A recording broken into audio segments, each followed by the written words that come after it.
नमस्ते। Ashwani the inner guide में आपका स्वागत है, जहां हम आत्म जागृति, आध्यात्मिकता और सकारात्मक परिवर्तन की खोज करते हैं। दोस्तों, कभी कभी जीवन हमें ऐसी जगह ले जाता है जहां हमें अपने परिवार, अपने दोस्तों और अपने कंफर्ट जोन से दूर अकेले रहना पड़ता है। हो सकता है कि इसका कारण हमारा काम, हमारी पढ़ाई या जीवन की वे परिस्थितियां हों जिन्हें हमने खुद नहीं चुना, और उन क्षणों में हमें अकेलापन भारी लग सकता है, यहां तक कि दर्दनाक भी। अकेलापन अक्सर डरावना लगता है, लेकिन क्या आप जानते हैं, यही अकेलापन आपकी जिंदगी का सबसे बड़ा वरदान भी बन सकता है। आज मैं आपके साथ अकेले रहने के शक्तिशाली लाभों को शेयर करूंगा और ये भी बताऊंगा कि आप इस एकांत को आध्यात्मिक शक्ति और व्यक्तिगत परिवर्तन में कैसे बदल सकते हैं।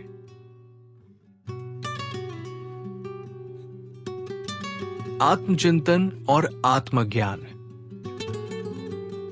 जब हम अकेले होते हैं, तब हमें अपने विचारों और भावनाओं को समझने का मौका मिलता है। हम खुद को गहराई से जान पाते हैं और यही आत्म जागृति की ओर पहला कदम होता है। अनुशासन और आत्मविकास। अकेले रहने पर आपकी दिनचर्या सिर्फ आपकी होती है, कोई डिस्टर्ब करने वाला नहीं होता। आप ध्यान, योग, पढ़ाई या कोई नई स्किल शांति से सीख सकते हैं। भावनात्मक स्वतंत्रता। आप भावनात्मक रूप से मजबूत और आत्मनिर्भर बनते हैं। अब आप मान्यता या प्रेरणा के लिए दूसरों पर निर्भर नहीं हैं। आप खुद अपने आप को मोटिवेट कर सकते हैं। फोकस और क्रिएटिविटी। अकेलापन एक तरह से रचनात्मकता का उपहार है। इस समय में आप अपने अंदर छिपे कलाकार को बाहर ला सकते हैं। आप राइटिंग, म्यूजिक, पेंटिंग, कुछ भी कर सकते हैं।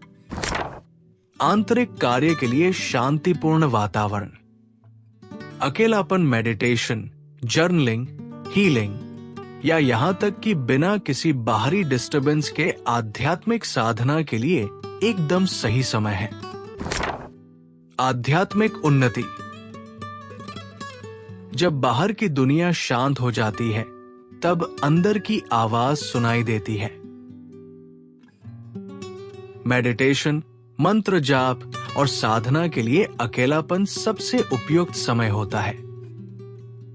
कई शक्तिशाली अभ्यासों के लिए हमें अकेले रहने की आवश्यकता होती है, लेकिन हम अक्सर लोगों से घिरे रहते हैं। अकेलापन इन कामों को करने का ये सबसे अच्छा समय है। गहराई से ध्यान करने के लिए ध्यानपूर्वक योग या श्वास क्रिया का अभ्यास करने के लिए। इस समय आप अपने विचारों को लिखें और अपनी भावनाओं को हील करें। आध्यात्मिक पुस्तकें या प्राचीन शास्त्र पढ़ें। ज्योतिष, टैरो, रेकी आदि जैसे गुप्त विज्ञान सीखें। अपने जीवन के लक्ष्य निर्धारित करें और उनकी कल्पना करें।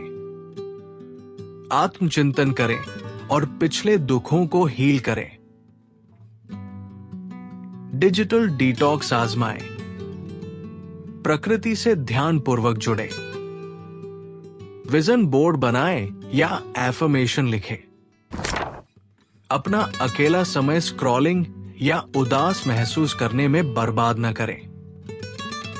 इस दिव्य अवसर का उपयोग आगे बढ़ने के लिए करें। ये ब्रह्मांड का आपसे ये कहने का तरीका है कि आप डिस्ट्रैक्शन से ऊपर उठे और अपने आप में वापस लौटे।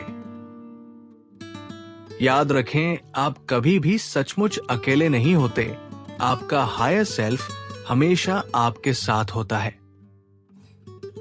एकांत को अपनी ताकत बनाएं। तो दोस्तों, अकेलापन कोई सजा नहीं है, ये एक आशीर्वाद है। ये समय है खुद से मिलने का, खुद को समझने का और खुद को निखारने का। अगर आप इस समय को सही दिशा में इस्तेमाल करें तो ये अकेलापन आपकी जिंदगी की सबसे बड़ी ताकत बन सकता है।